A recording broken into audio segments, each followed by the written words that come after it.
whose members down the ages have been custodians of the plan, and as those to whom has been committed the working out of the will of God for the race of men. They assist at the unfolding of the consciousness of the candidate until the time comes when he can enter into light and in his turn become a light bearer, one of the Illuminati who can assist the lodge on high in bringing humanity to light. So he's telling us here that if you are selected as a Freemason, you may be able to go on and be one of the Illuminati. Here are a few of our presidents who were Freemasons in their Masonic garb. George Washington, Andrew Johnson, and you see William McKinley there, and William Taft and Theodore Roosevelt,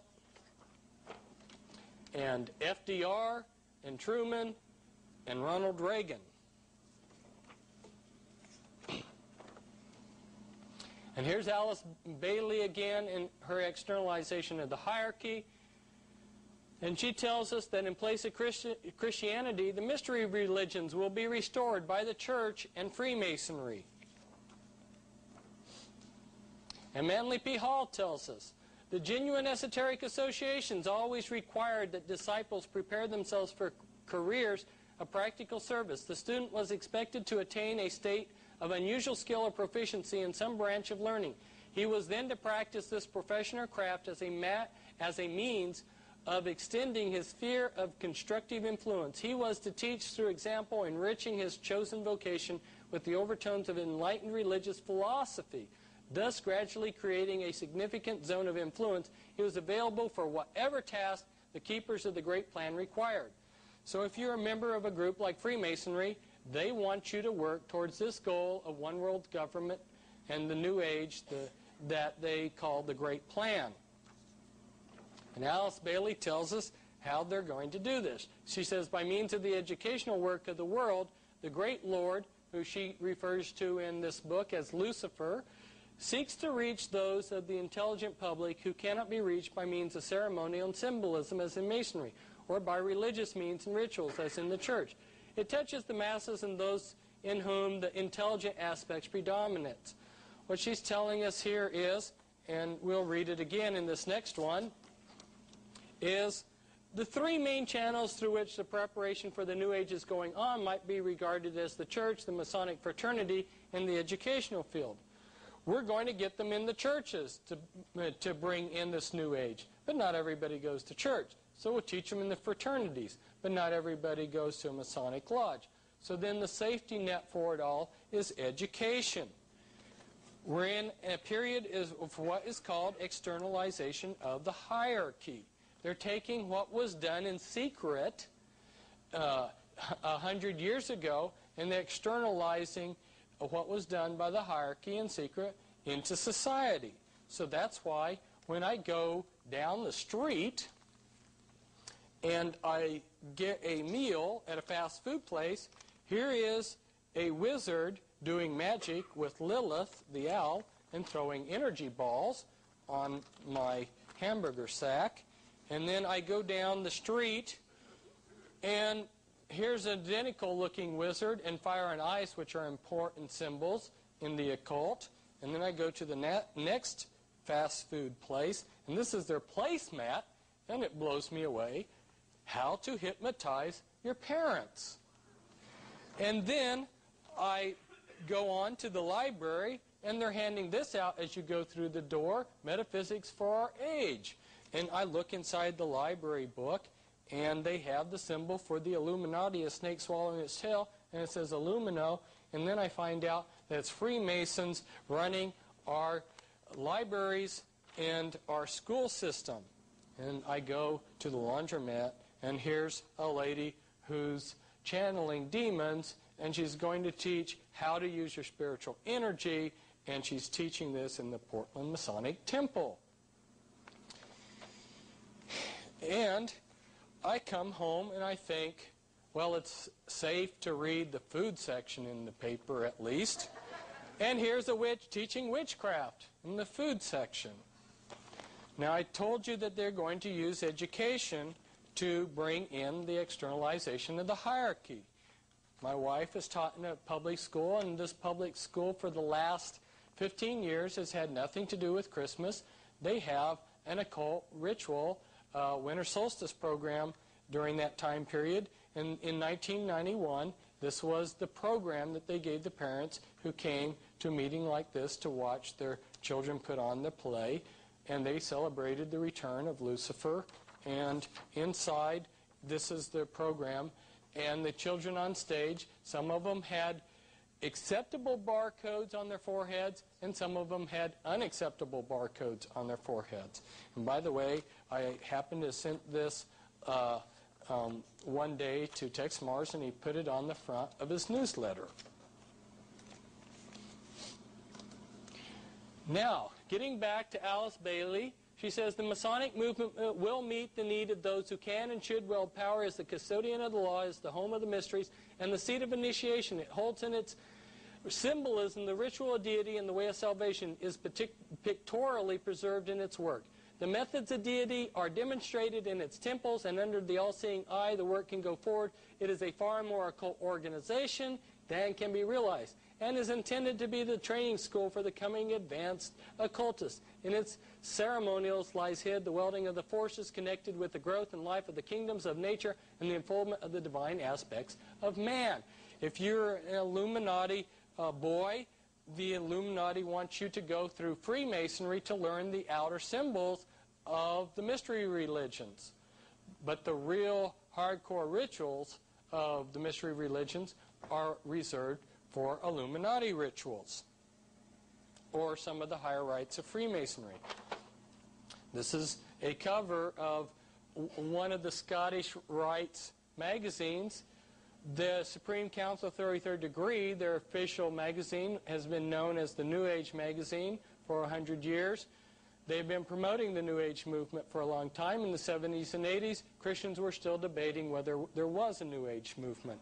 And in the inside of this magazine is a page which has a very interesting quote. As stated before, God's plan in America is a non-sectarian plan. Our Constitution is non-sectarian. Our great American public schools, God's chosen schools, are non-sectarian. The great spirit behind the great nation is non-sectarian. Our great American public schools have never taken away from any child the freedom of will, freedom of spirit, or freedom of mind. That is the divine reason that great God, our King, has chosen the great American public schools to pave the way for the new race, the new religion, and the new civilization that is taking place in America.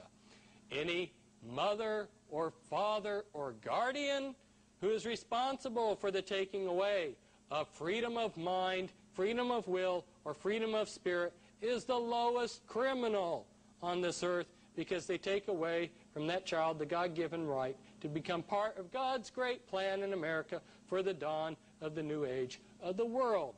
They're saying, shame on you, Christian parents, for sending your kids to Christian school. You are the lowest criminal on earth. And here is Lucius Trust, just a letter from them indicating that their triangles groups are in 110 countries. This is from another Masonic magazine. It says, Masonry's greatness is not in the antiquity of its beginnings, neither in its conservatism, but rather in the fact that it has always been a leader of thought and action. I repeat, a comprehensive understanding of the history of Masonry leads inevitably to the conclusion that not through conservatism has it most served the world, but rather through its spirit of unrest, its utter abhorrence of unnecessary restraint, its abiding love for liberty, its unconquerable desire to progress away from the old to the new and better conditions. Wherever the conflict has been waged between the old and the new, between a narrow conservatism and real progress, our Masonic brethren have been found on the right side. Witness the members of St. Andrew's Lodge of the Green Dragon who threw the tea into Boston Harbor. I wish I had $1 for every time that I have heard someone talk about the Boston Tea Party being a tax revolt against high taxes. What actually happened? British Parliament drastically slashed taxes. So why would people revolt against that? Well, the people didn't. But the Masons at that time period were smuggling opium into this country in the bottom of ships. They are also smuggling in tea. And when British Parliament drastically cut import taxes, it made their their illegal tea uncompetitive with the legal tea. And they were upset that this was going to cut into their profit. So when they were going to have their lodge meeting that night at the Green Dragon Inn, and you might remember that name for later on it might come up, they decided, and if you look in the minutes of their lodge meeting, you will see that they decided to cancel their meeting that night, and they planned to dress up as Indians, and then they went down to Boston Harbor, and there was this poor captain who was at the wrong place at the wrong time, and they dumped millions of dollars of his, however much it was, of his tea right into Boston Harbor. It was a criminal act, and now history has been tweaked a little bit, and we see them as great patriots. This is from a map that I did just showing Masonic lodges during the Revolutionary time period. The Freemasons were the ones who planned and carried out a large share of the American Revolution, and 33 of the 35 signers of the Declaration were Freemasons. There are over 800 fraternal organizations in this nation. Essentially all of them have been started by the Freemasons. Many religious groups and religions have been started by the Freemasons. And if we look at this Scottish Rite Journal page, we see that they say Freemasonry as a world power. And they see this in 1921, when this was written, that there was a struggle between Freemasonry and the Catholic Church. This was one of those many controlled struggles that the Illuminati has given us. Well, it's no longer that situation anymore. In 1993, in one of my newsletters, I listed hundreds of top Vatican officials and their initiation dates and their secret Masonic membership numbers. This is just a small section of the list. And here's the Catholic Church with the Illuminati all-seeing eye in it.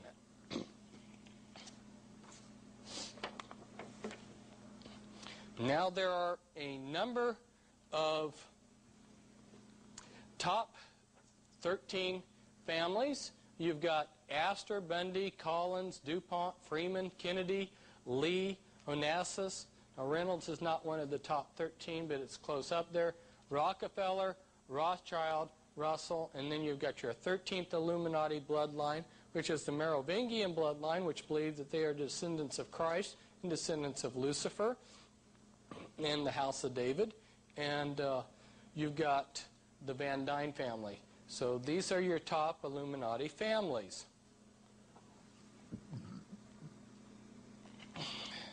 Now, we're going to take a break from getting an overview of things, and we're going to focus in on just one little time point in history, the Civil War, and we're going to look at 3 men at that time period. This is so that we can see how the small relates to the big. We're going to look at Abraham Lincoln, Ulysses Grant, and John Brown. John Brown was an abolitionist who tried to arm the slaves, and by doing so provoked the South to want to have an armed rebellion. Abraham Lincoln ran on an anti-slavery platform, and his election provoked the South to secede, and Ulysses S. Grant was Lincoln's best general and the greatest Civil War hero. Now, the Illuminati wanted to create an American Civil War. The United States was getting too big and too rich, so they wanted to divide and conquer. And they wanted to bring us into debt and create a national bank. And they were also looking forward to all the war profits that they were going to get running drugs and munitions and other things, but they needed people to implement their plan. And we're only going to look at 3 people, and of those we can only give, due to time, a fraction of what could be said. So let's look at the first person. Let's look at John Brown. John Brown was a Rosicrucian and a Mason, and so was his father.